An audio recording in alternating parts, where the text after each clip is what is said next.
Hi, I'm Wes Allen with DM Tales, and today I'm going to be starting off Indie RPG Month by looking at Knave, 2nd edition.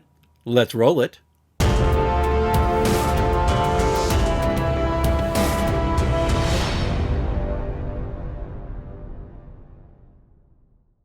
Before we jump in, I'd like to give a shout out to my patrons. Thank you so much for supporting the channel and helping me expand what I can do with it. Patrons are given access to the DM Tales Discord. They're shown early drafts of upcoming articles that will appear on the DM Tales website, which often become videos on the channel. And they'll be given occasional comics I create based on moments that happen during my play sessions. And one day, I keep putting this in to make sure that I do it. I will include some of my one-shots. They're there. I just have to edit them down, and finding time to do that is the biggest obstacle to it. But I keep putting this in because I am going to do it.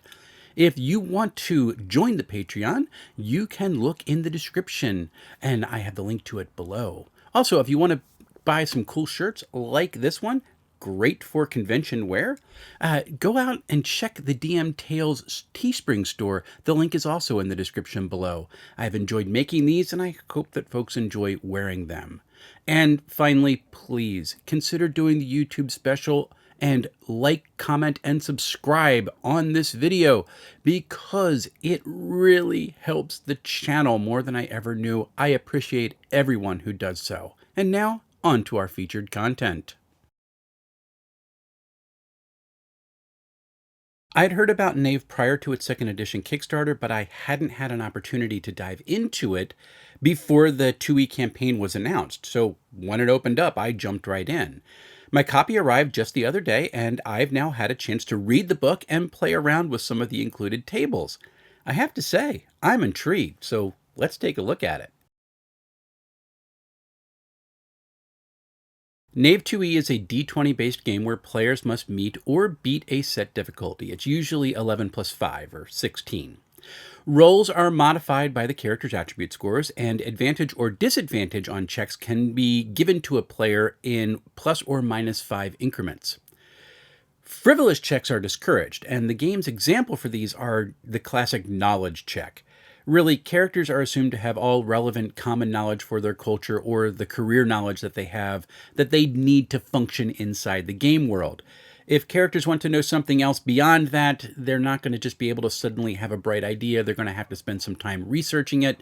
Kind of like this, it opens up some more areas of role play. Travel in the game is simple. A watch is just 4 hours, and a party can move 1 6-mile hex per watch and up to 3 watches per day. Pushing beyond this limit is possible, but it does harm the characters. Navigating confusing terrain will require a check, and players can also spend a watch exploring for hidden features or foraging for food in 1 single 6-mile hex if they so desire. Dungeon crawling is also simplified. Time is broken up into 10-minute turns, and there are 3 speeds at which a party may explore: crawling, walking, or running. If a party crawls, they automatically detect traps and can map the dungeon. If they walk, they can move faster per turn, but traps are automatically sprung and they're surprised by all encounters that happen. They may, however, still map the dungeon, so they have that going for them. If they run, the same penalties for walking apply, but light sources may blow out and mapping is impossible. I like the simplicity of it. It works very well. Characters have 6 stats which are familiar to anyone who has played the ampersand game: strength, dexterity, constitution, intelligence, wisdom, and charisma. Scores are rated 0 to 10 and serve as modifiers for any checks that use that ability, so there is no split between the ability score and the modifier. They are the same in Knave 2e. During character creation, players have 3 points to assign to their scores. They may do this as they please or roll 3d6 and apply the points to the associated value. For example, if you roll 3d6 and get a 2, a 5, and a 3, this would result in points being assigned to dexterity, wisdom, and constitution. I like the simplicity. It's kind of fun. Characters begin game with 10 plus constitution and item slots and 1d6 hit points. Now, there is a standard kit list for starting characters, but players also roll for or choose 2 professions from a table on page 5. These professions provide starting characters with additional gear. Players are free to choose any armor or weapons they want, but they cannot exceed their equipment slot. So there's going to be some exchanging of the core kit and some of the professional gear in order to get something like a weapon and a piece of armor. Now, there are no classes in the game, so any character may cast a spell as long as they possess a spell book, which does take up an item slot. Characters who begin play with points in intelligence may acquire one as part of their starting gear. And basically, that's it. That's your character creation process. If players want help rounding out their character, they can use the random tables found on pages 54 to 59 to generate things like a name, motivation, and defining traits. This is a level-based system. Advancement is experience point-based, and when a PC attains a new level, they re-roll all their hit dice for the new total. If that happens to come up as lower than the previous total, they just add 1. A little bit disappointing there for folks. They also gain 3 more points that they may assign to their attribute score, so your modifiers do change throughout play. This is a really simple process, and for one-shots or just bringing people together around the table to do something really quick, it works really well. As stated earlier, there are no classes in Knave 2e. Anyone who acquires a spellbook is able to cast a spell, and each spell can be used once per day. Now, most spellbooks allow the same spell to be cast day after day after day, but there are some others which are called chaos spellbooks. These books rewrite themselves each day, and this allows for a new spell to be cast. You can choose from the predefined spells that are in the book, but when you combine this with the generating new spells tables, which is found on pages 27 through 31, these chaos spellbooks could be a ton of fun for inventive players, working in conjunction with their GM, of course. Now, characters are able to use a number of spellbooks per day equal to their intelligence score, so until they have a modifier intelligence, they cannot cast spells. Unwilling spell targets may make a save to resist a spell's effect. The target number for the save is usually 10 plus the spell's level, which from my reading I think is the caster's level.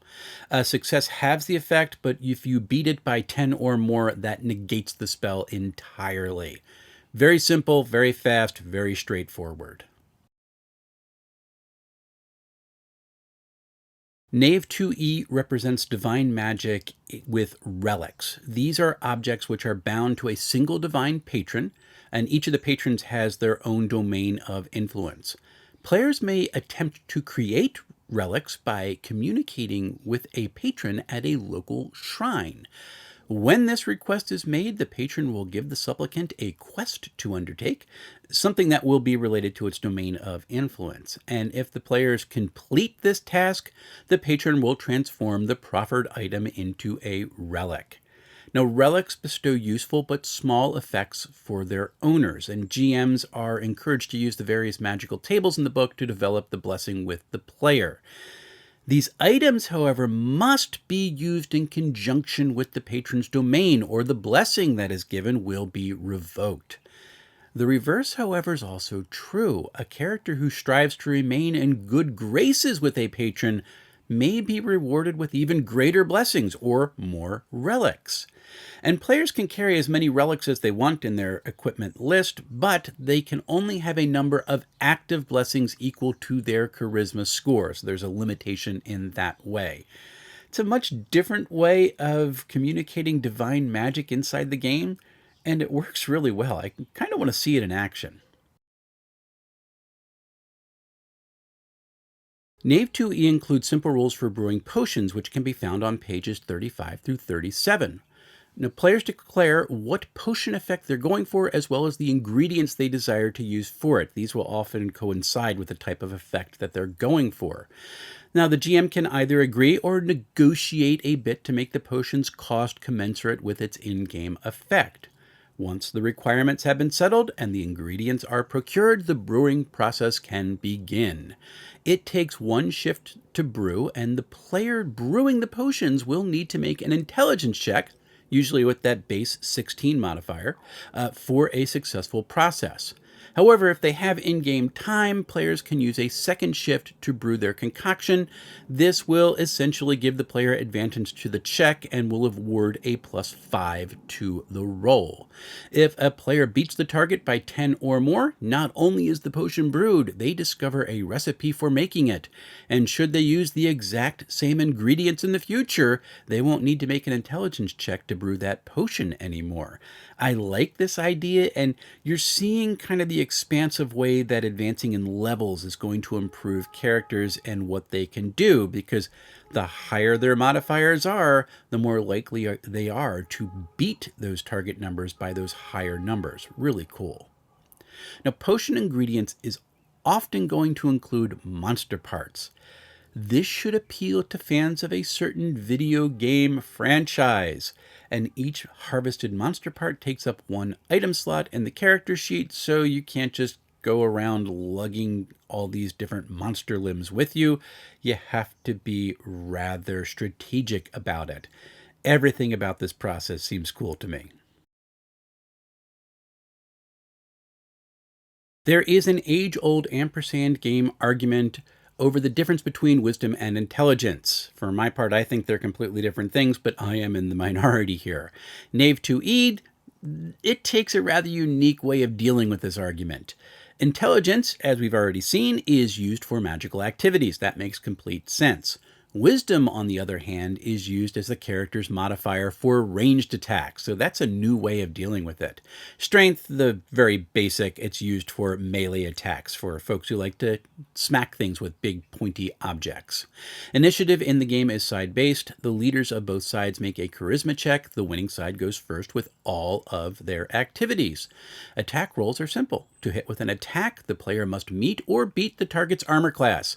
This is 10 plus the number of armor pieces the target carries.